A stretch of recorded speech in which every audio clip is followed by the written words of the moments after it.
కానీ సాకరేవు బండ అంటే ఏం తెలుసు మళ్ళీ ఒకటలో తప్పనిచ్చి అట్లా రోజు పోయి బట్టలు ఉతికేవాడంట. సో ఆ చిన్న కుంటలో కొన్ని చేపలు అవి కప్పలు ఎదుగుతూ వచ్చినాయి, బాగా పెద్దగా అయినాయి. సో అట్లా రోజు ఈయన బట్టలు ఉతికే సమయానికి నీళ్ళలో ఉండకుండా కప్పలన్నీ బండ కింద చేరుకునేటువంటి ఈయన సాకలైన బట్టలు ఉడకబెట్టి బాగా దాన్ని దమేలు అని దంచి అంత ఉతికి అద్దేసి ఆరేసుకొని తీసుకుపోతాడు. ఒకరోజు ఏమైందంటే ఇట్లా, సో ఈయన బట్టలు ఉతకడానికి వచ్చినప్పుడు ఆ కప్పలకు ఒక కొత్త కప్పు కూడా ఎంటర్ అయిందంట అండి. పిల్ల కప్ప ఎంటర్ అయింది, కొత్తగా వచ్చిందంట. సో వీళ్ళు మాట్లాడుకుంటున్నారు, సీనియర్ కప్పలంతా మాట్లాడుకుంటున్నారు. సో ఆయన బట్టలు ఉడకబెడతా ఉన్నాడు సాకలైన. ఇంకా ఉడికిన తర్వాత ఏం చేస్తాడు, తీసుకొచ్చి వాసిపోయిన బట్టలు ఉంటాయి కదా, ఎంత కొడితే అంత తెల్లగైతుండే అప్పుడు. అట్లా బండకేసి పడేలు అని బాత్తా ఉంటే పిల్ల కప్పనిందంట, నా బండ పడుతుందంట. సో ఎగిరెగిరి పడుతుందంట, ఇది నా బండ పడిపోతుందన్నా అని. ఒక 4-5 సీనియర్ కప్పుల దగ్గరికి వచ్చి, రాయ్ నోరు మూసుకో పనికి మాలోడా, ఏమిరా ఎగిరెగిరి పడుతున్నావు, ఇప్పుడులే అప్పుడు వచ్చినా పోయి ఏం అట్టెగిరి పడుతున్నావు, 15 ఏండ్లే ఈ సంఘంలో ఉండబట్టి 12వ వార్షికోత్సవం మాకు ఇది, 3 రోజులే, ఇంకొక గంట ఉండు, రాత్రి 1 గంటకి మీటింగ్ క్లోజ్, ఇంకొక గంట 4:30 వరకు తట్టుకున్నాడు, కొట్టుకొని చచ్చిపోతాడు, వెళ్ళిపోతాడు కర్నూలుకి. నిన్న చీరాలని వెళ్ళిపోయా, ఈరోజు పొన్నాపురం అయినా వెళ్ళిపోయా, రాత్రి వరకు నా టైం ఉంది, ఓడ్చుకుందాం. మీరు ఎగిరెగిరి పడతారు, వాళ్ళు చెప్పడానికి వచ్చారు అబ్బాంగా, ఇంకా దేనికోసం వచ్చారు, అన్న పిలిపించే దేనికి దానికే కదా. కాబట్టి 1 గంట సేపు ఓడ్చుకుంటే 4:30 అయిపోయిందంటే మన పగ్గాలు ఉండవు. యా కప్పలు ఇవి, సీనియర్ కప్పలు. ఫస్ట్ ఈ కప్పల్ని కొట్టాలి, యాదానని సీనియర్ కప్పలు ఉతికి పడేయాలా, కొత్తగా వచ్చిన కప్పలలో చెడగొడతాయి. ఏమన్నా మందిరానికి రెగ్యులర్గా రావాలంటే బాగా చెప్పిన వాళ్ళు మేమంతా వచ్చామా ఏమి అన్నా, దేవునికి నమ్మకంగా అంటే నేను దశభాగం ఇచ్చేదేలే, మందిరంలో 10 రూపాయలు లోడు తప్ప నేను ఎప్పుడు ఎక్కువేలే అబ్బా. సో మాకేమన్నా అయిందే, ఇవి సీనియర్ కప్పలు ఇవి. కొత్తగా విశ్వాసులు వచ్చింటారు కదా, అన్న ఏమవుతుందో అన్న, అంత గట్టిగా చెప్తున్నాడు వాక్యం, అంత భారంగా మామూలుగా చెప్తారు వాళ్ళు. ఇట్లాంటి కప్పలు ఎన్ని సీనియర్లు అయినాయో ఇడా, ఎంతమంది జూనియర్ కప్పలు చెడగొట్టినారో. వినలేకపోయి వినే వాళ్ళని ఏం చేసినారు, చెడగొట్టేసినారు. ఇదంతా మన లక్షణమే కదా. కాబట్టి వారికి వర్తమానములు పంపినను మనుష్యకును తన జనులకును ఏం చేసినాడు, వర్తమానములు పంపిన వారు చెవియొగ్గకపోయిరి. విశేషంగా దినవృత్తాంతాలు 2వ గ్రంథం 33:8 వారు యెహోవా మాటను లక్ష్య పెట్టక, ఖాతరు చేయక, పట్టించుకోక ఆ మాటను తుంగలు దొక్కేసుకున్నారు. వెరసి ఎంత నష్టపోయినారో చూడండి. లక్ష్య పెట్టవలసిన సంగతులను లక్ష్య పెట్టకపోతే ఇదిగో మూల్యము చెల్లించుకోక తప్పదు. హిజ్కియా కాలంలో వారు యెహోవా మందిరమును లక్ష్య పెట్టక, ఇదిగో మనుష్య కాలంలో దేవుని మాటను లక్ష్య పెట్టక. ఈ దినాల్లో జరుగుతున్నది అదే, ఆ దినాల్లో కూడా జరుగుతున్నది అదే. దేవుని మాటను లెక్క చేయరు, దేవుని మందిరాన్ని లక్ష్య పెట్టక పెడముఖం పెట్టుకొని ఇదిగో మందిరంలో జరగవలసిన కార్యక్రమాలు ఆగిపోయినాయి. ఆ దినాల్లో అలక్ష్యము చేసిరి, లక్ష్య పెట్టలేదు. వారు చెవియొగ్గకపోయి ఇన్ని వర్తమానాలు వినిపించినా గాని మారలా.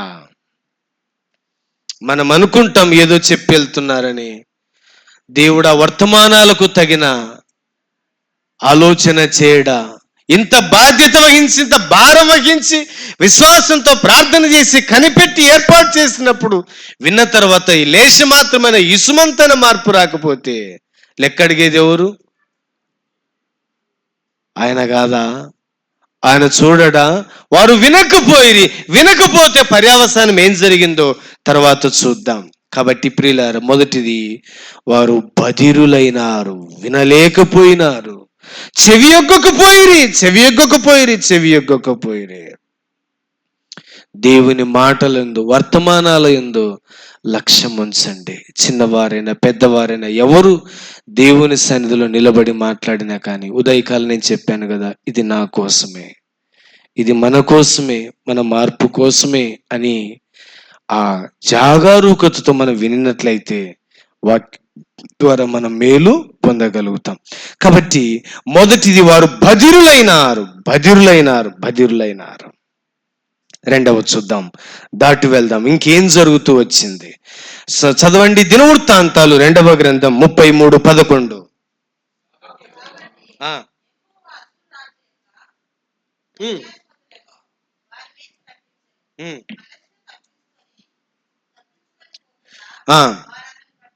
వారతని పట్టుకొని గొలుసులతో బంధించి, ఆ మాట గమనించండి, గొలుసులతో బంధించి బబులోనుకు తీసుకొని పోయిరే. అష్షూరు రాజును అనుమతించినాడు.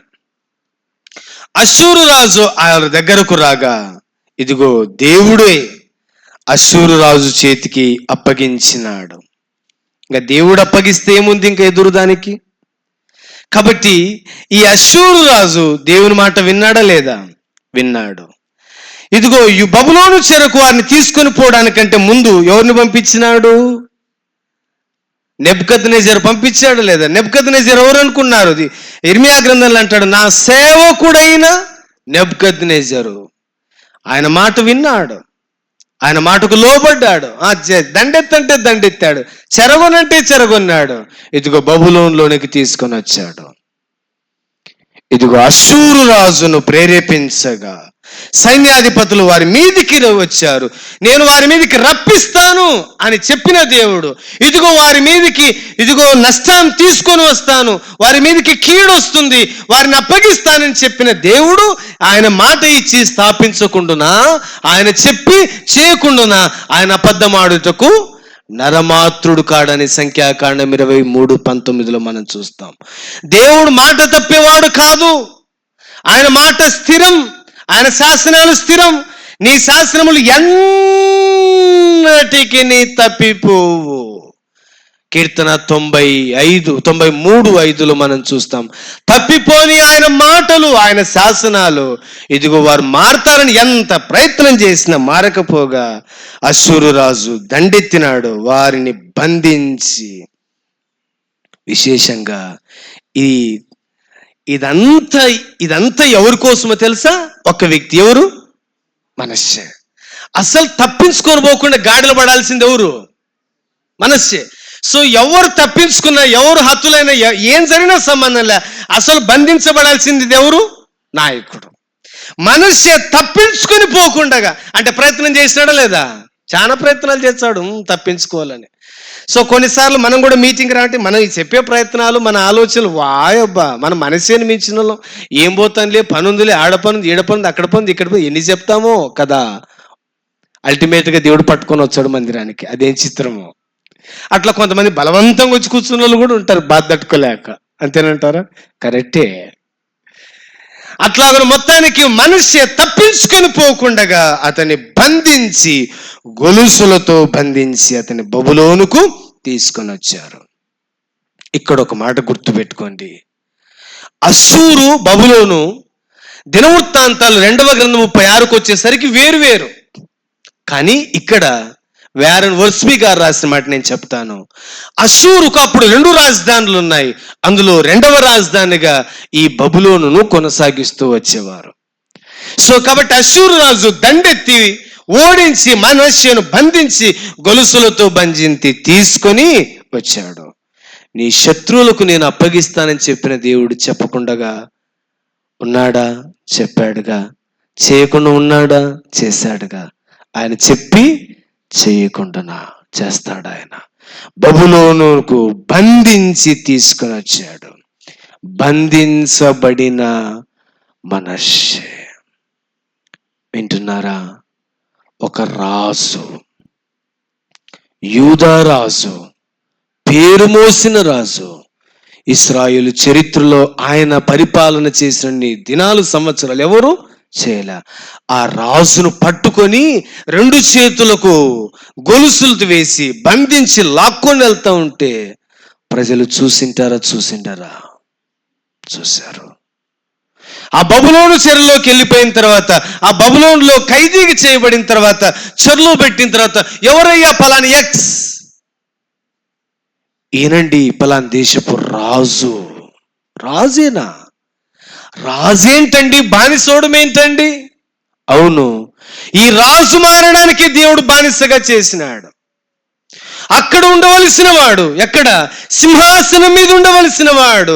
ఇదిగో ఆయన థ్రోన్ మీద ఉండాల్సిన వాడు థ్రాన్స్ లోనికి వచ్చేసాడు.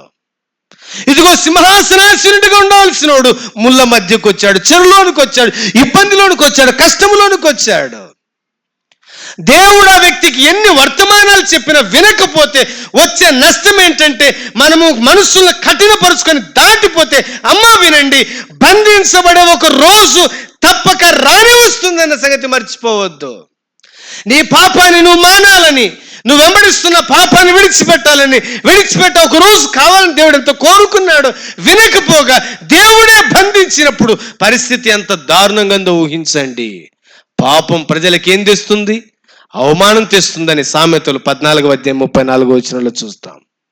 ఇంతకంటే అవమానం ఏముంది? నేను ఇలా అంటాను, ఆ రోజు మనస్సే రాజు అయితే ఈరోజు మనమందరం ఎవరు?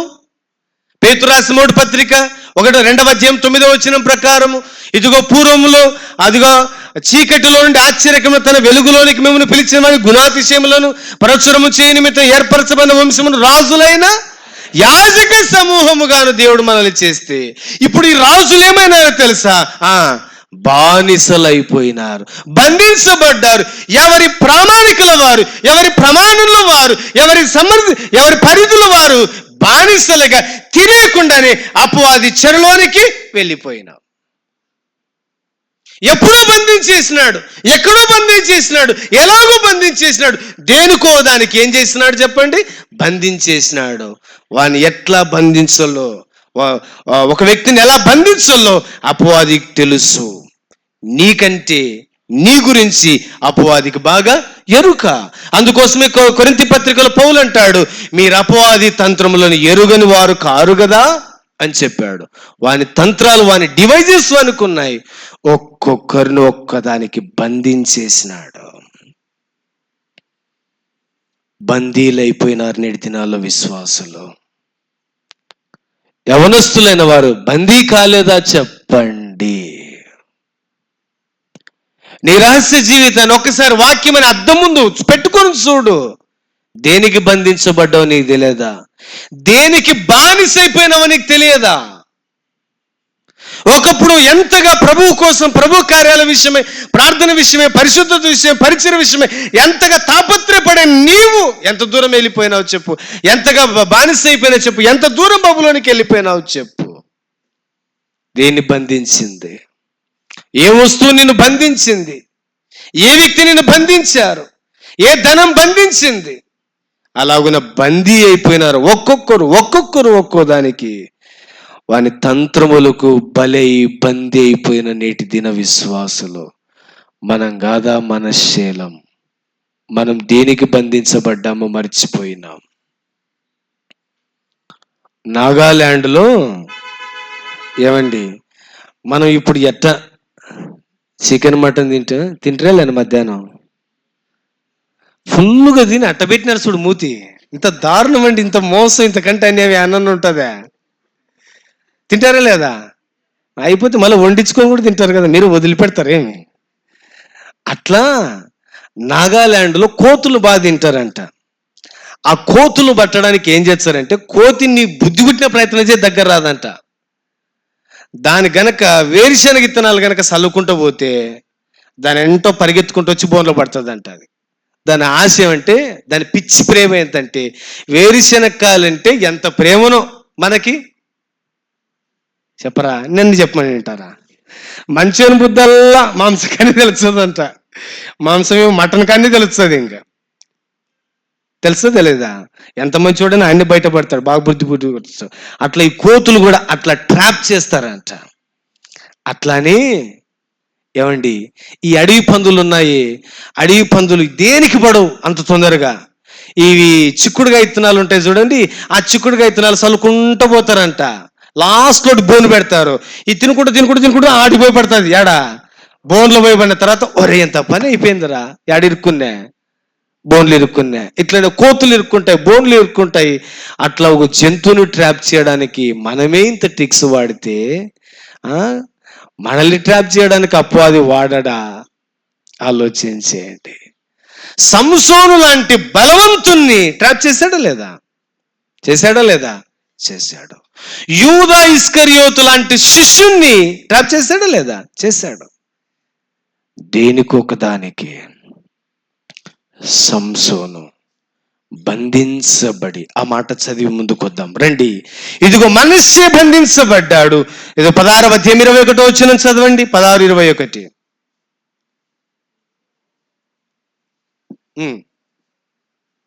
పుస్తకం పేరు చెప్పలే కదా, థ్యాంక్ యూ. న్యాయాధిపతుల గ్రంథం 16. గట్టి చదవండి అన్న.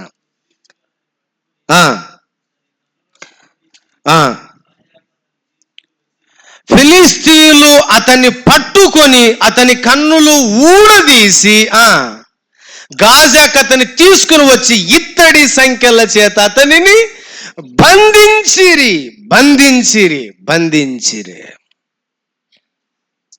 సంసోనునేంటి ఏమండి బంధించడం ఏంటి? అసలు అయ్య పనేనా అని మీకు అర్థమవుతుందా? ఎన్ని నక్కలు పట్టుకున్నాడంటండి ఈయన? 300 నక్కలు పట్టుకొని దాంతో దీంతో కలిపి, అసలు కుక్కను పట్టుకోలేము. కుక్క కాడిపోతుంది. మా ఊర్లో నాటుకోడి పట్టుకోండి తెలుస్తుంది. దాని చుట్టూ పొద్దు నుంచి మధ్యాహ్నం వరకు ప్రాణం పోయేటట్టు తిరిగి తప్ప దొరకదు. రాత్రి గంప కింద పెడితే దొరికినట్ట, వదిలేచ్చిమే. కోడి పెట్ట పట్టుకోలేము, కోడి పుంజు పట్టుకోలేము, అంతేనా? ఈయన ఏం పట్టుకున్నాడంట? 300 నక్కలు పట్టుకొని దాంతో దీంతో బిగించి ద్వీటి పెట్టి అంటించే మొత్తం ఫిలిస్తీన్ల పొలాలు ఏమైనాయి అంటే ఎంత బలం ఉండాలండి? ఒక గాడిద దౌడు ఎముకతో ఎంతమంది చంపినాడు? 1000 మందిని ఏకపట్టున నీళ్లు దాపించినాడండి. అంతటి బలవంతుడు ఏమండి ఫిలిస్తీన్లు అతన్ని బంధించి.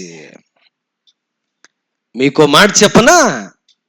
ఈ న్యాయాధిపతుల గ్రంథం 16వ అధ్యాయములో 5, 7, 8, 10, 11, 12, 13, 21 కనీసం 8 సార్లు దెలీలా ఏమడుతో తెలుసా? నిన్ను దేంట్లో బంధించవచ్చో చెప్పు, నీ బలము దేంట్లో ఉందో చెప్పు, నీ రహస్యం దేంట్లో ఉందో చెప్పు, ఎలా నిన్ను బంధించవచ్చో చెప్పు. నిరవధి శూలతో బంధించవచ్చేమో, ఇదిగో తాళ్ళతో బంధించవచ్చేమో, కొత్త తాళ్ళతో బంధించవచ్చేమో, నా జడలు 7 సార్లు అల్లిన ఎడల బంధించవచ్చేమో. ఇలాగున కనీసం 8 సార్లు దేంట్లో బంధించని దెలీలా మాటికి సారికి అడుగుతూ వచ్చింది. తన ప్రమేయం లేకుండానే తను దేనికి బందీ కాలేదనుకుంటానే దెలీలా తోడకేమైపోయినాడు? బందీ అయిపోయినాడు. అక్కడి నుంచి లేవలేకపోయినాడు. చివరికి ప్రాణం విసిగి సావగోరి నా బలం దేంట్లో ఉందంటే నా తల వెంట్రుకల్లో ఉందని ఎవరికి రివీల్ చేయకుండా దాచుకోగలిగినటువంటి ఒక రహస్యాన్ని బట్టబయలు చేసి తన బలాన్ని కోల్పోయినాడు.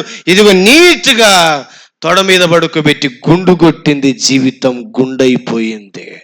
ఇప్పుడు ఒక్కసారిగా కేక పెట్టింది, సంసోను ఫిలిస్తీన్లు వచ్చిరయ్యా.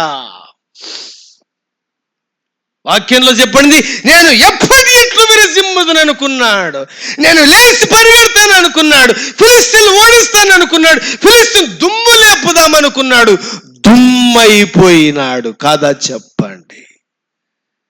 యెహోవా అతని ఎడబాసినని అతనికి తెలియకపోయాను. నువ్వు అనుకుంటున్నావు నేను బంధిస్తుంటే విడిపించుకుంటున్నానని ట్రై చేస్తున్నావు. నీకు తెలియకుండానే నువ్వు బందీ అయిపోయినావన్న సంగతి ఆలస్యంగా సంసోనుకు తెలిసింది.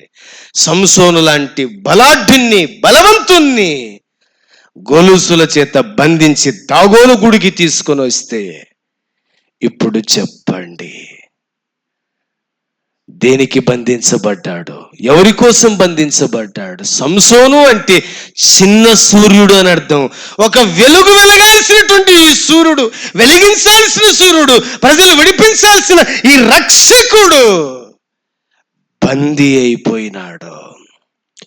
యవనస్తులారా, తమ్ముడు, చెల్లి, దేవుడు నిన్ను ఒక ఉన్నతమైన కుటుంబంలో ఇచ్చి, తల్లిదండ్రులను ఇచ్చి, సేవకులను ఇచ్చి, నాయకులను ఇచ్చి, గాయకులను ఇచ్చి, ఉపదేశకులను ఇచ్చి, ఇంత పోషణిచ్చుట్లో దేవుడు నిన్ను విడిపించి రక్షించి ఆయన కొరకు మండాలి, ప్రకాశించాలని దేవుడు కోరుకుంటే, ప్రకాశిస్తున్నట్లుగా కనిపిస్తూ ఇదిగో పాపానికి అలవాటు పడిపోయి దానికి బందీ అయిపోయిన మడళ్ళు దేవుడు చూడడా? సెల్ ఫోన్ పక్కన లేకపోతే నిద్ర రాని పరిస్థితికి వెళ్ళిపోయినాం కదా. ఏదైనా గాయమైతే ఆయింట్మెంట్ అంతా తప్పనిసరి అయిపోయిందో, ఏదైనా జ్వరం వస్తే ఒక పారాసెటమాల్ అంతా తప్పనిసరి అయిపోయిందో, రాత్రి నిద్ర రావాలంటే పక్కన సెల్ తప్పనిసరి అయిపోయింది. కొన్నిసార్లు మన ప్రమేయం లేకుండా పొద్దుపోవడానికి దాన్నే చూస్తూ చిన్న వయసులో ఎల్కేజీ యూకేజీ వయసులో కంటి అద్దాలు పెట్టుకొని క్లాసులో కూర్చుంటే ఏం చెప్తారు చెప్పండి? వయసుతో నిమిత్తం లేకుండా పాపానికి బంధించబడ్డావు, ఇదొక్కటే అనుకుంటాం కదా. అది ఆరంభం. ఇదొక్కటే last. Today last. This time last. సంవత్సర ఆరంభంలో తీర్మానం చేసుకుంటారు, కొన్ని చోట్ల వాగ్దానాలు కూడా తీసుకుంటారు. జనవరి 1 రోజు అంగరంగ వైభవంగా తీసుకుంటారు. ఆ జనవరి 1 రోజు చేసుకున్న తీర్మానం జనవరి 31వ తారీఖు వచ్చేసరికి కొత్త సంవత్సరం ఏమవుతుంది? పాతగా అవుతుంది. కొత్త జీవితం ఏమవుతుంది? మళ్ళా పాత జీవితం అయిపోతుంది. వినండి స్నేహితులారా, ఇలాంటి బంధించబడిన పరిస్థితులను వారిని విడిపించటానికి యేసు ప్రభు ఈ లోకానికి వచ్చాడు. దెలీలా ఇతన్ని బంధించేసింది. తమ్ముడు, చెల్లి, యవనస్తులా, నేను ప్రేమతో మనవి చేస్తున్నాను, బందీ అవ్వద్దు. సామెతల గ్రంథకర్త అంటాడు, ఒకడు ఉరియొద్దకు త్వరపడినట్లుగా, పక్షి ఉరియొద్దకు పరిగెత్తునట్లుగా, ఇదిగో దాన్ని ఎరుగక, దాని అంతిమ స్థితి ఎరుగక వేశ్య వైపు పరుగులెడుతున్నారు. జీవితాన్ని బుగ్గిపాలు చేసుకుంటున్నారు, జీవితాన్ని ప్రశ్నార్థకం చేసుకుంటున్నారు. నీ విలువైన జీవితాన్ని, యవ్వనాన్ని పాడు చేసుకోవద్దని మనవి చేస్తున్నాను. ఎంతవరకు మీ అమ్మ నాన్న మీరు మిమ్మల్ని కంట్రోల్ చేస్తారు చెప్పండి? దైవ భయం కలిగి మన మట్టుకు మనం, నీ మట్టుకు నీవు పవిత్రుడు ఉండినట్లు చూసుకో. బందీ అవ్వడానికి ట్రై చేయొద్దు. 12 మంది శిష్యులతోనే ఉన్నాడు. ప్రభువును బంధించడానికి కారకుడైనాడు ఒకడు, పేరు ఇస్కరియోతు యూదా. దేనికి బందీ అయిపోయినాడు? 30 వెండి నాణేలకు బందీ అయిపోయినాడు. సమస్తాన్ని అందరూ విడిచిపెట్టారు.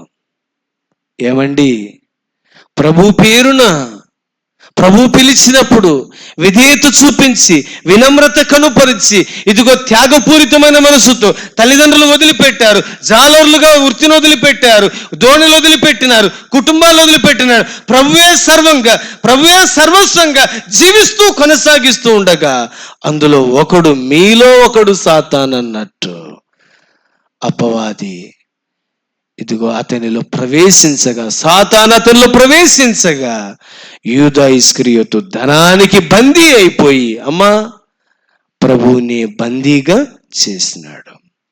ఇప్పుడు చెప్పండి, బందీ కాలేదా ధనానికి? ధనమెన్నడూ చెడ్డ కాదు, ధనాపేక్ష చెడ్డది. సేవా జీవితంలో బాగా గుర్తించండి, ప్రభు మనల్ని ఎరిగిన వాడు, మన అక్కర్లు ఎరిగిన వాడు, మన అవసరాలు తీర్చగలిగిన వాడు, ఆయన సమర్థుడైన వాడు. బందీ అయిపోవద్దు, దానికి బానిసగా మారొద్దు. అది మన కాళ్ళ కింద ఉండాలి, దాన్ని మనం రూల్ చేయాలి. కానీ ఆ రూల్ కిందికి మనం వెళ్ళిపోకూడదండి, తేలిపోవద్దండి. ఇదిగో యూదా తేలిపోయినాడంటే తప్పంటారా? సంసోను తేలిపోయినాడంటే తప్పంటారా? చెప్పండి. మనషే బంధించబడి బందీ అయిపోయి విడుదల పొందలేకపోయినారు. మనిషి పాపాన్ని ఎంత ఆకర్షిస్తుందో చెప్పడానికి నేను ఉదాహరణ చెప్పనా? మా ప్రాంతంలో జరిగిండేది. ఒక ఆయన పిల్లల 2 పిల్లలున్నారు. దినాలు గడుస్తూ వచ్చాయి. అక్రమంగా వేరే ఆమెతో ఉండడానికి ఇష్టపడుతూ వచ్చాడు. ఒకరోజు ఆ వీధి వారి పట్టుకున్నారు, స్తంభానికేసి కుక్కను కొట్టినట్టుగా కొట్టినారండి. ఉప్పు, కారం, పసుపు మీదంతా చల్లి మనిషి దేహాన్నంతా దేహశుద్ధి చేసి వదిలేసినారు. పాపం మానలేని ఆ వ్యక్తి అలవాటు పడిన కోడెగా పరిగెడుతూ వచ్చాడు పాపానికి. దినాలు గడుస్తూ వచ్చాయి. ఇదిగో ఇక్కడైతే ఇట్లా ఉంచడం బాగుండదని అమ్మాయిని అక్కడి నుంచి ఖాళీ చేయించి, నీ వల్ల మా ఊరికి, నీ వల్ల మా ప్రాంతానికి, నీ వల్ల మా వీధే నిద్ర లేకుండా అవుతుంది, ఇదిగో వెళ్ళిపోమని అమ్మాయి వాళ్ళ ఊరికి అమ్మాయిని పంపించేశారు. ఇది తెలుసుకున్న ఇతడు పాపానికి అలవాటు పడిన వాడుగా పరిగెత్తుకుంటూ వచ్చాడు. అక్కడ కూడా అదే పాపం చేస్తూ ఉండగా తెలుసుకున్న ఊరి వారు, ఆ ఊరిని చెడగొట్టి మా ఊరికి వచ్చావా, ఇదిగో ఇది సరికాదు, ఇది క్రమం కాదు అని ఊరి పెద్ద దగ్గరికి వెళ్ళారు. మీరు అనుమతిస్తే చంపేస్తామండి అన్నారు. వాళ్ళు అన్నారంటారే, వాడిని చంపొద్దంటారా, పాపం కట్టుకోవద్దండి, ఇదిగో ప్రాణం తప్పనిచ్చే, ప్రాణం కాదంటే మీరు ఏమైనా చేసుకోపోనరా అని చెప్పినాడు గ్రామ పెద్ద. ఆ పాపం చేసి ప్రయాణమవుతూ వస్తుండగా ఒక చిన్న నది లాంటిది ఒకటి ఉంది, దాంట్లో పట్టుకున్నారు. ఆ ఊరి వాళ్ళంతా 2 కాళ్ళు 2 చేతులు ఎరగొట్టి ఆ కళ్ళను కుళ్ళబొడిచినారు. ఇక చచ్చిపోయినాడు అన్నంతగా వదిలేసినారు. ఎవరో అక్కడ బండి కట్టుకుని వెళ్తున్న వ్యక్తిని తీసుకుని వెళ్ళి హాస్పిటల్ అడ్మిట్ చేశారు. దాదాపుగా సంవత్సరం తర్వాత బయటకు వచ్చినాడు. అందరూ అనుకున్నారు బాగా జరిగింది అని. మీకు షాకింగ్ న్యూస్ ఏంటో చెప్పనా? కండ్లు పోయినా కానీ 2 సంవత్సరాల తర్వాత తిరిగి ఆమె ఆ ప్రాంతం నుంచి వెలివేబడి ఇంకో ప్రాంతానికి వెళ్తే అదే ప్రాంతానికి పరిగెత్తుకుంటూ వెళ్ళిపోతే పాపం ఒక వ్యక్తిని ఎంత ఆకర్షిస్తుందో అర్థం చేసుకునండి. దేహంలో 2 కాళ్ళు విరిగినా, 2 చేతులు విరిగినా, ఇదిగో దేహం అంతా ఎముకలు సున్నమయ్యేలా చేసినా కానీ, 2 కళ్ళు చూపు లేకుండా పోయినా కానీ పాపము మానలేని కన్నులని బైబిల్లో పేతురు పత్రికలు చదువుతామే. ఆ ఎగ్జాంపుల్ చూసిన తర్వాత నాకు అర్థమయ్యింది, మారలా. ఒక వ్యక్తిని పాపం ఇంత ఆకర్షిస్తుందా? ఒక వ్యక్తిని ఇంత పాపం చెడగొడుతుందా, ఇంత అవిటివాణి చేస్తుందా, ఇంత దిగదారుస్తుందా? ఎవరు మార్చలేని ఆ వ్యక్తిని యేసు ప్రభువారి దగ్గరకు వచ్చాడు. తన జీవితాన్ని యేసు ప్రభువారికి అప్పగించినాడు. తన జీవితంలో ఏదైతే పాపం మానలేని అనుకున్నాడో అదే వ్యక్తి ప్రభు దగ్గరకు వచ్చాడు. ఇదిగో పశ్చాత్తాపడ్డాడు, కన్నీరు కార్చాడు, పాదాలు పట్టుకున్నాడు.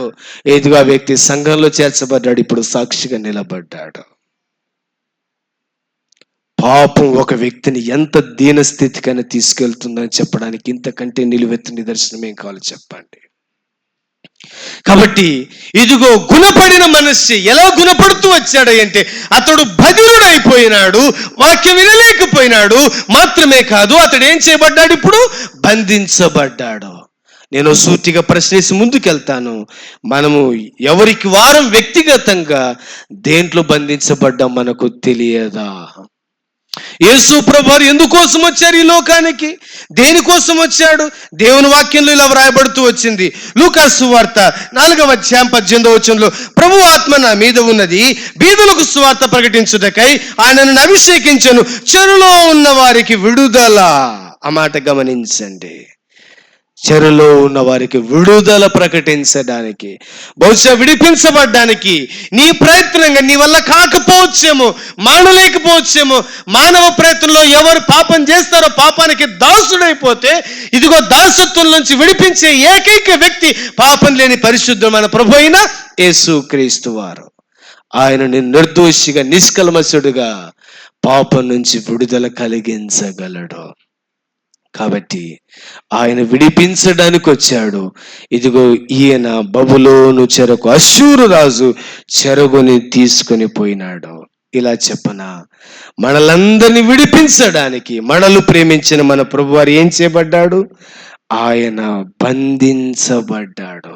మత్తయి సువార్త 26వ అధ్యాయంలో చూస్తాం. యూదా ఇస్కరియోతు నేను ఎవరు ముద్దు పెట్టుకుంటాను, అతడే యేసు అని చెప్పినప్పుడు ఇదిగో కత్తులతోను గుదీలతోను ఇదిగో ఆ ప్రాంతానికి వచ్చారు. ఆయన ముద్దు పెట్టుకున్నాడు. ఆయన మన కోసం బంధించబడి అన్యాయపు తీర్పు పొంది, కొరడా దెబ్బలు, ఉమ్మి, హేళన, తిరస్కారం ఇదంతా అనుభవించి మన కోసం మరణించి సమాధి చేయబడి తిరిగి లేచిన దేవుడు నిన్ను విడిపించగలడు.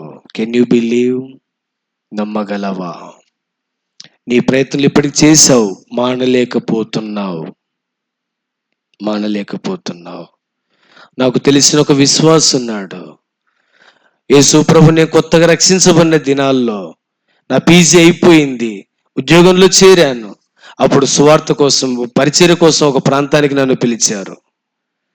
అది అయిన తర్వాత సాయంకాలం ఒక గృహకుడికి ఏర్పాటు చేస్తే, మీటింగ్ అయిపోయిన తర్వాత ఆమెకు 3 కొడుకులు, పెద్ద అబ్బాయి నా వయసు ఉంటుంది. వాళ్ళమ్మ పిలిచి ఏడ్చిందంట. ఏంట్రబ్బాయి, 3 కొడుకులను కన్నాను, ఒక్కడు కూడా ప్రయోజకుడు కాకపోయా, ఎక్కడో వాళ్ళు అన్యులు అంటారా, యేసుప్రభు నమ్ముకున్నారు, నీ వయసు రా పిల్లగాని పెళ్లి కూడా కాలే, వాక్యం జొరేటి చెప్తున్నారు, కొంచెమన్నా బుద్ధి ఉండాలిరా అని చెప్తూ వచ్చిందంట. ఆ అబ్బాయి నాకు ఫోన్ చేశాడు, బ్రదర్ మీరెవరు? పలానా అని చెప్పాను. ఆ అబ్బాయి నన్ను అడిగాడు, బ్రదర్ నేను ఓపెన్గా ఒక విషయం చెప్తాను, నేను ఒక చైన్ స్మోకర్ని, నా పరిస్థితి చాలా దారుణం. అమ్మ వాళ్ళకి అందరికీ నేను మంచివాడిని, సంఘానికి నేను మంచివాడిని, కానీ సిగరెట్ తాగకపోతే నాకు మైండ్ పనిచేయదు బ్రదర్. అలవాటు పడిపోయినా, చైన్ స్మోకర్కి బందీ అయిపోయినా. నాలాంటి వ్యక్తిని దేవుడు మారుస్తాడా? మమ్మల్ని మార్చాడు, నిన్ను కూడా మారుస్తాడు. యేసు ప్రభువుని సొంత రక్షకునిగా అంగీకరించి చూడు అని చెప్పాను. మళ్ళా తర్వాత మీటింగ్స్కి వెళ్ళినప్పుడు ఆ మీటింగ్లో తీర్మానం చేసుకున్నాడు, నేను వదిలి పెడతాను తీర్మానం చేసుకున్నాడు. ప్రభు మీద ఆధారపడ్డాడు. మానివేయటానికి ఆ బ్రదర్ నాకు చెప్పిన మాట నాకు తెలియదు. నేను టార్చర్ చూశాను బ్రదర్, ఒక స్మోకింగ్ మానేయడం అంటే ఏంటనేది. నాకు స్మోక్ చేయకపోతే కనీసం నాకు మోషన్ రాదు బ్రదర్, నా పరిస్థితి చాలా దారుణం, చచ్చిపోవాలనిపిస్తుంది బ్రదర్. నేను రోజుకి ఇప్పుడు 5-6 ప్యాకెట్లు తాగితే కనీసం మోషన్ కోసం 2 తాగుతున్నాను, తాగకూడదు, అది ఆరోగ్యానికి హానికరం, వద్దు అని చెప్పినప్పుడు ఆ బాధ చెప్పనా తీర్థం. ఏం చేయాలి బ్రదర్ అంటే నేను చెప్పాను, పోతే ప్రాణం పోతే ప్రభు దగ్గర ఉంటావు, మినహాయిస్తే పాపానికి అలవాటు పడి దాంట్లోనే కొనసాగొద్దు. ఏడ్చి ఉపవాసం అండి ప్రార్థన చేసినట్టు, ప్రభు నా వల్ల కావట్లేదు, నాకు సాయం చేయమని. అట్లా దాదాపుగా 1 సంవత్సరం పాటు ఒక్క స్మోకింగ్ మానేయడానికి ఇబ్బంది పడితే ఆ వ్యక్తిని మానేటట్లా చేసిండేది దేవుని వాక్యమే. దేవుడే తప్పనిస్తే వేరే వ్యక్తి కాదు. కాబట్టి లోకంలో దేనికి బంధించబడినా కానీ మనల్ని విడిపించే దేవుడు ఉన్నాడు అన్న సంగతి మనం మర్చిపోకూడదు. ఇది ఎన్నవది? 2వది. ఇంకా మిగిలిన విషయాలు అట్లా నోట్ చేయండి, ప్రార్థన చేద్దాం. దినవృత్తాంతాలు 2వ గ్రంథం 33వ అధ్యాయం 12వ వచనం చదవండి త్వరగా.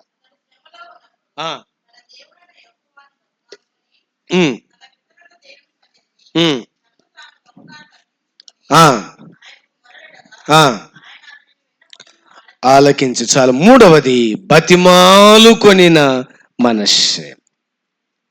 తీసుకొని పోయి అతడు శ్రమలో ఉన్నప్పుడు తన దేవుడైన యెహోవాను ఏం చేసినాడు? బతిమాలుకొని. పల్లెటూర్లు అంటారు, గుర్రం ఊక వరిగడ్డి తినదు అని. దాని కడుపు కాలితేనే తింటది, మామూలుగా తింటది అది తినదు. అది అట్లా ఇట్లాంటి రాజు మారాలంటే మామూలుగా మారతాడా? మారలా. అతడు బబులోను దేశానికి, బబులోను ప్రాంతానికి చెరగొని తీసుకుపోబడిన తర్వాత అతడు శ్రమలో ఉండగా ఇంకా తర్వాత ఎంత ఇబ్బంది పడినాడా అన్న సంగతి తెలియదు. సంసోను ఏం చేసినా మనకు తెలుసా? ఇదిగో తిరుగులు విసరడానికి ఇదిగో వాడుతూ వచ్చారు.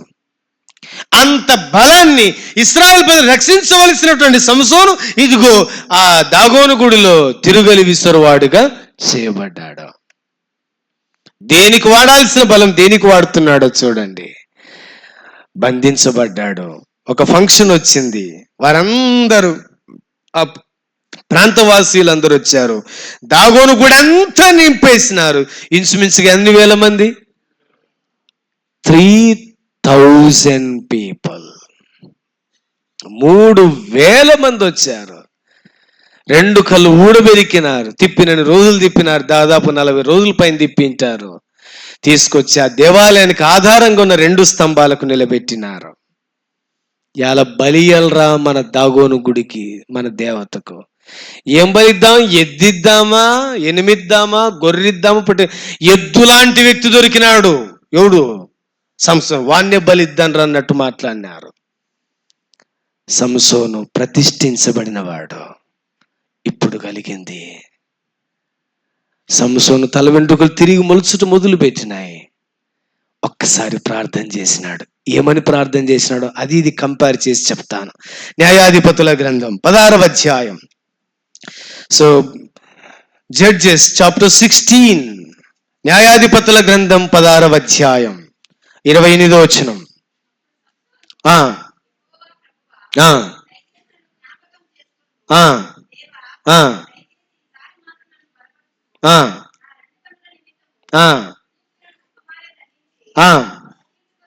ఆ యెహోవాకు మొర్రపెట్టి దయచేసి జ్ఞాపకము చేసుకొనుము, దయచేసి ఈసారి మాత్రమే, ముగింపుకొద్దాం, ఈ ఒక్కసారి మాత్రం నన్ను జ్ఞాపకం చేసుకో, ఈ ఒక్కసారి నన్ను దర్శించు.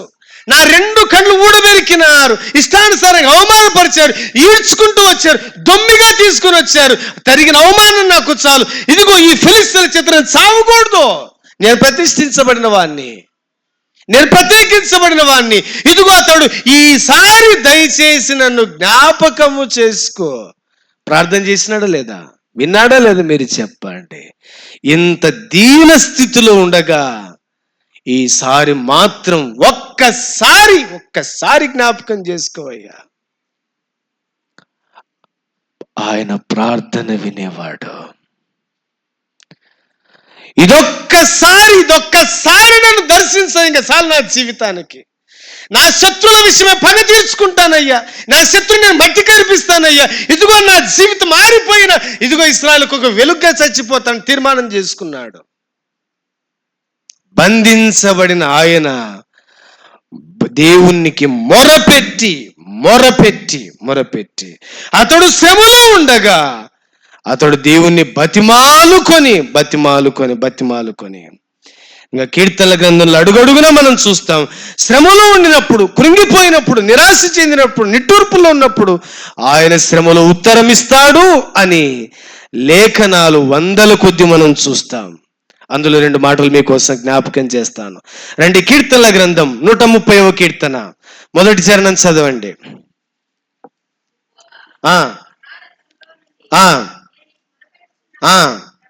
ప్రభువా నా ప్రార్థన ఆలకింపు. 120వ కీర్తన మొదటి చరణం. నా శ్రమలో నేను యెహోవాకు మొరపెట్టి తిని ఆయన నాకు ఉత్తరం ఇచ్చాను. 18వ కీర్తన 6వ చరణం. 18వ కీర్తన 6వ చరణం. నా శ్రమలో నేను యెహోవాకు మొరపెట్టి తిని నా దేవునికి ప్రార్థన చేసి తిని. ఇంకా 23లో నా ప్రాణము తల్లాడిలాగా నేను ఆయనకు మొరపెట్టి తిని ఆయన నాకు ఉత్తరం ఇచ్చెను. What a God we have! ఎంత గొప్ప దేవుడు మనకున్నాడండి. మన ప్రార్థన వినేవాడు. విశ్వాసులుగా పడి చెడి భ్రష్టత్వంలోనికి వెళ్ళి ఆత్మీయంగా దీన దౌర్భాగ్య స్థితిలోకి వెళ్ళి సంసోనులాగా మనిషిలాగా వెళ్ళిపోయి దేవునికి దూరం అయిపోయి బందీ అయిపోయిన పరిస్థితుల్లో ఒంటరిగా కుమిలిపోతూ నలిగిపోతూ నిరుత్సాహ స్థితులు ఎవరికి చెప్పుకోలేని పరిస్థితుల్లో ఉన్నప్పుడు ఇదొక్కసారి జ్ఞాపకం చేసుకో ప్రభువా. విన్నాడా లేదా మీరు చెప్పండి. Hour God is God of hearing prayer. ఆయన మన ప్రార్థన వినేవాడు. అందుకే 25వ కీర్తన 2వ వచనంలో ప్రార్థన ఆలకించువాడా సర్వశరీరులు నీ యొద్దకు వచ్చెదరు. ఆయన మన ప్రార్థన ఆలకించేవాడు. లూకా 1:13 అంటాడు, ఇదిగో నీ ప్రార్థన వినబడినది. జకరియా నీవు చేసిన ప్రార్థన వినబడింది. ఆయన రాయి రప్ప చెట్టు పుట్ట కాదు. మనం ప్రార్థన చేస్తే ఆలకిస్తాడు. మరి ప్రార్థన అంటే మనకు వెక్కసమైపోయింది, ఎగుటైపోయింది. వినండి, విశ్వాసికి ప్రార్థన అంటే ఏంటి ఇంతకు? ఒక్క మాట నేను చదువుతాను. 138వ కీర్తన 3వ చరణం. 138:3 నేను చదవండి. ఆ, ఆ, నా ప్రాణంలో త్రాణ పుట్టించి నన్ను ధైర్యపరిచితివి. అదేంటి ప్రార్థన అంటే? ప్రార్థన ఈజ్ ఈక్వల్ టు మనలో త్రాణ పుట్టించి, ఆశ పుట్టించి, చిగురు పుట్టించి, రేకెత్తించి మనల్ని ధైర్యపరిచేది ఏంటి చెప్పండి?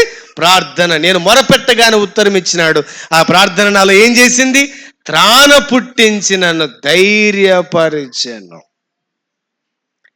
ఎట్లాంటి దేవుడు మనకున్నాడు చూడండి.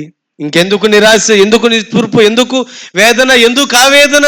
ఇదిగో నా పరిస్థితి ఇంతేనా, నా పిల్లల పరిస్థితి ఇంతేనా, నా కుమారుడు ఇంతేనా, నా కుమార్తె ఇంతేనా, నా భార్య ఇంతేనా, నా భర్త ఇంతేనా, నా ఉద్యోగం ఇంతేనా, నా ప్రమోషన్ ఇంతేనా నా పరిస్థితి అనేది. ఇదిగో నీరు గారిపోయిన నిరుత్సాహకరమైన పరిస్థితుల్లో ఇదిగో ఆయన నాలో త్రాణ పుట్టించి నాకు ధైర్యం ఇచ్చాను. ఇంకా నిరాశ చెందొద్దు, నిస్పృహ చెందొద్దు, ఇదిగో జీవితం మీద విరక్తి చెందొద్దు, కోల్పోవద్దు. ఇదిగో ప్రభు ఉన్నాడు, ప్రార్థన ఆలకించేవాడు ఉన్నాడు. బహుశా సేవకులైన వారు, పరిచారకులైన వారు ఇన్ని ఏళ్ళు పరిచయం చేస్తున్నాను కదా, ఏం లాభం ఉంది? నిరాశ చెందారేమో.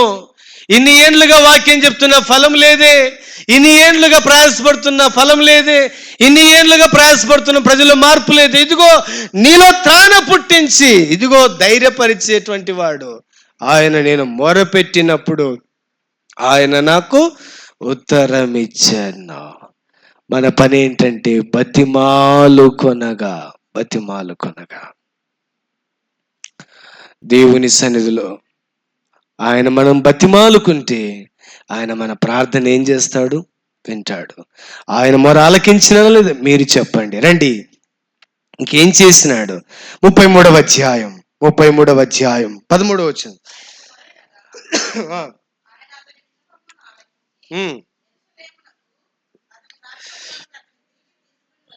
చాలండి.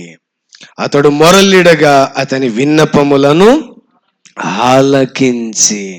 సంసోను ప్రార్థన చేసినప్పుడు ఇది ఒక్కసారి అన్నప్పుడు జ్ఞాపకం చేసుకున్నాడు లేదా? 2 స్తంభాలు పట్టుకొని ఒక్కసారి లాగితే చూస్తున్న వాళ్ళందరూ ఒకే కేకేసింటారు, ఏమైందిరా, ఏమైందిరా, ఏమైందిరా? మనం బలి అయ్యడానికి వచ్చినాం కదరా, మనమేమైపోతున్నాం? బలి అయిపోతున్నాం కదరా. ఎంత పని జరిగిందరా.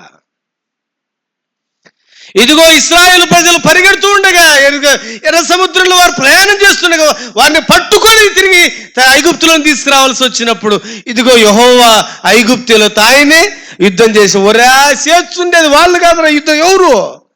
దేవుడు. వాళ్ళ పక్షాన్ని ఎవరున్నారు? దేవుడు ఉన్నాడు. వారిని సురక్షితంగా నడిపించినాడు. తను తాను తగ్గించుకొని దీనుడైపోయి ఖాళీ చేసుకున్నాడు. నా రాజరికం వద్దు స్వామి, రాజు వద్దు స్వామి, పొజిషన్ వద్దు స్వామి, ఈ అధ్యక్షుడు వద్దు స్వామి, సంఘ పెద్ద వద్దు స్వామి, ట్రెజర్ వద్దు స్వామి, ఏమొద్దు స్వామి. ఒక విశ్వాసిగా ప్రార్థన చేస్తాను ఆయన. ఎప్పుడు? చేతులు కాలేక. అప్పుడు ఇంతవరకు ఏమొచ్చింది? నేను ట్రెజరరు, నేను హెడ్, నేను చాలా, నేనంటే ఏమనుకోని ఇప్పుడు అనుకోలేగా. ఎంచుకున్నాడు, తను ఉన్నతంగా ఎంచుకున్నాడు. ఇప్పుడు ఏం చేసినాడు చెప్పండి? తగ్గించుకొని ప్రార్థనలో ఖిన్నులమైపోయి. ఎజ్రా అంటాడు, ఇదిగో సిగ్గుపడి ఖిన్నులమైపోయి ప్రార్థన చేస్తున్నామన్నాడు. తగ్గించుకుంటే ప్రార్థన విన్నాడు. విన్న తర్వాత ఆయన ఏం చేసినాడు? తిరిగి యెరూషలేములోనికి అతన్ని తీసుకొని వచ్చినప్పుడు బయటకు వచ్చిన మనష్షే. ఇప్పుడు చెప్పండి, ఒక రాజు వస్తున్నాడంటే రాజ్యం ఏం చేస్తుంది మీరు చెప్పండి. మీకు అర్థం అవడానికి చెప్తాను.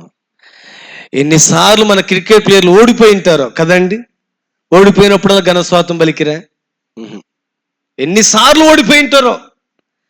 కానీ T20 గెలిచినారనుకోండి, వరల్డ్ కప్ గెలిచినారనుకోండి, ఆడిండేది 11 మంది, సంతోషించేది ఎంతమంది? ముంబై పట్టణం అంతా వారిని వీధులు తిప్పి ఎంతగా దండోరా చేసి ఎంతగా గణపరిచినారు చెప్పండి. వీళ్ళంతా ఇప్పుడు దేశానికి ఎవరు? రిప్రజెంటేటివ్స్. వాళ్ళు గెలిచినారంటే దేశం గెలిచినట్టే. ఇప్పుడు మా రాజు తిరిగి వచ్చాడు. ఇదిగో మా రాజు తిరిగి వచ్చాడు. అతడు తిరిగి యెరూషలేముకు వచ్చినప్పుడు తిరిగి బయటకు వచ్చినప్పుడు, తిరిగి సొంత ప్రజలకు దగ్గరకు, తిరిగి సొంత రాజ్యానికి వచ్చినప్పుడు ఇప్పుడు ఆనందం చూడాలి. అంతకుముందు అతిశయముతో అధికారం తలకెక్కిన మనస్సే ఇప్పుడు ఏం చేసినాడు? కొంతమంది వందనాలు చెప్తూ కూడా చెప్పరు ఇల్లు నా మోసి, వాళ్ళ సీనియారిటీ, వాళ్ళ సేవకత్వం, వాళ్ళు ఏమేమో బయటపడతాయో తెలియదు, కానీ తర్వాత వాళ్ళు వచ్చి వందనాలు చెప్తారు. మరి తప్పుగా అనుకోమాకండి. ఏమన్నప్పుడంటే తర్వాత ఆయన హెచ్చవలసినది ఇప్పుడు నేను, ఇప్పుడు అప్పుడేమంట మన హెచ్చవలసిందని మన స్థానం పెట్టుకుంటాం. ఇప్పుడు దేవుడు ఏం చేసినాడు? తగ్గించినాడు. తగ్గించగా తిరిగి ఎక్కడికి వచ్చినాడు? యెరూషలేమునకు బయటకు వచ్చిన మనష్షే. బయటికి తీసుకురాగలిగిన దేవుడు మన దేవుడు. ఇదిగో బయటికి వెళ్ళిపోయినాడు. ఎవరు? తప్పిపోయిన కుమారుడు. ఎక్కడ తెచ్చాడు? ఇంటిలోనికి తీసుకుని వచ్చాడు. యెరూషలేములోకి మనష్షే వచ్చాడు.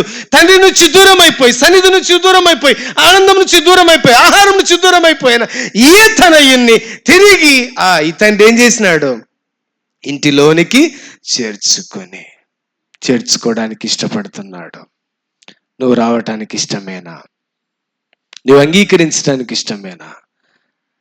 కాబట్టి 4వ తలంపు ఏంటంటే, ఈయన తన్ను తాను తగ్గించుకున్నాడు. అందుకే బయటకు వచ్చిన మనసు. ఎక్కడి నుంచి బయటకు వచ్చాడు? బబులోనులో నుంచి బయటకు వచ్చాడు. బబులోనుకు బందీగా వెళ్ళిపోయినాడు. ఇప్పుడు బాహాటముగా అందరికీ వైభవంగా, ఇదిగో మొర్దెకైని ఘనపరిచినట్టుగా అలాగున వైభవంగా తన రాజ్యంలోకి తిరిగి వచ్చాడు. ఎక్కడ అవమానం జరిగిందో అక్కడే తన ప్రజలకి ఏం చేసినాడు? ఘనత. తగ్గించుకుంటే, దీనులమైతే, ఒప్పుకుంటే, విడిచిపెడితే ఎంత కనికరం ఉందండి. అతిక్రమలు దాచిపెట్టేవాడు వర్ధిల్లుడు, వాటిని ఒప్పుకొని విడిచిపెట్టేవాడు ఏమవుతాడు? కనికరం పొందును. కాబట్టి 4వ తలంపు బయటకు వచ్చాడు. ఇప్పుడు ఆఖరికి అర్థమైంది ఏంటంటే, తీసుకొని వచ్చినప్పుడు యెహోవా దేవుడే ఉన్నాడని మనష్షే తెలుసుకొనెను. ఎంత దివ్యమైన మాట అండి. ఇప్పుడు చెప్పండి, మనసు గుణపరచబడ్డాడా లేదా? గుణపరచబడ్డాడు. మనసు బాగుపడ్డాడా లేదా? బాగుపడ్డాడు. ఒక వెండి బాగు కావాలంటే, బంగారు బాగు కావాలంటే ఏడేళ్ళ దాన్ని అగ్ని లేచేనే బాగా అవుతుంది. మన బట్ట తీసుకుపోయి అగ్ని లేచి ఏమవుతుంది? బూడిదవుతుంది, వాసన వస్తుంది. అంతేనా? ఇది వాష్ అవ్వాలంటే ఏం చేయాలా? రిన్ డిటర్జెంట్ అంటారే, ఇది వాడితేనే అర్థమవుతుంది దానికి. అట్లానే ఓ బంగారు శుద్ధి అవ్వాలంటే ఏం చేయాలా? అగ్నికి తప్పనిసరి. అలానే ఒక విశ్వాసిగా మనము బాగుపడాలంటే, బయటపడాలంటే ఏం కావాలా?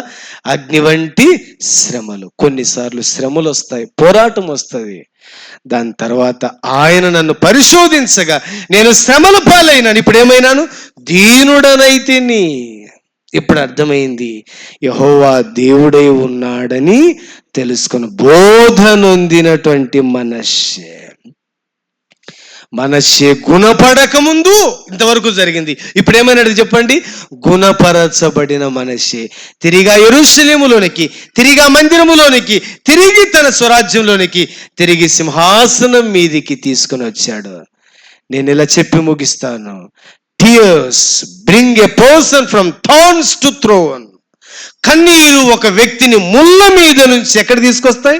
మరలా తిరిగి సింహాసనం మీదికి తీసుకొస్తాయి. Only tears, not talent. ఇదిగో ఇది తనకున్న వరాన్ని బట్టి కాదు, కేవలం కన్నీరు. కన్నీటి వ్యక్తిని సింహాసనం మీదికి తిరిగి తీసుకొని రాగలుగుతుంది.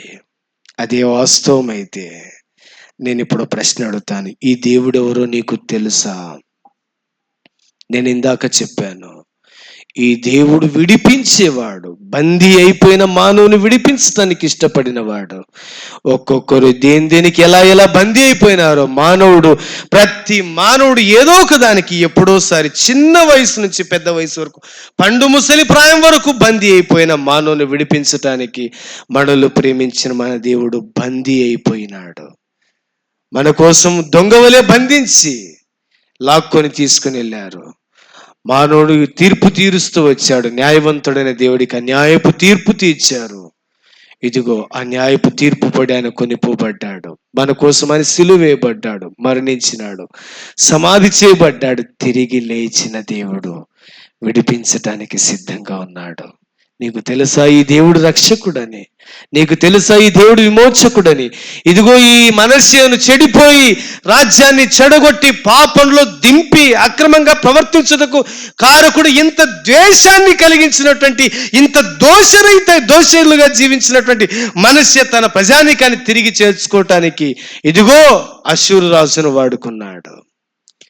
మనష్య బంధించబడకపోతే ఆ రోజు తిరిగి ఆ వైభవం వచ్చేది కాదు. ఈరోజు మనందరి పక్షాన మన ప్రభువారే బంధించబడ్డాడు, మరణించి సమాధి తిరిగి లేచినాడు. ఆయన తెలుసుకోనండి. యెహోవా ఉత్తముడని రుచి చూచి తెలుసుకోనండి, అర్థం చేసుకునండి, అంగీకరించండి. జీవితం ధన్యమవుతుంది. నిరాకరిస్తే, నిర్లక్ష్యం చేస్తే నిత్య నరకాగ్ని గుండము తప్పదు. కాబట్టి ఇదే మీకు అనుకూలమైన సమయం, ఇదే రక్షణ దినం. ఇట్టి మాటలు దేవుడు మన వినికిడిలో సమృద్ధిగా ఆశీర్వదించును గాక. ఆమేన్.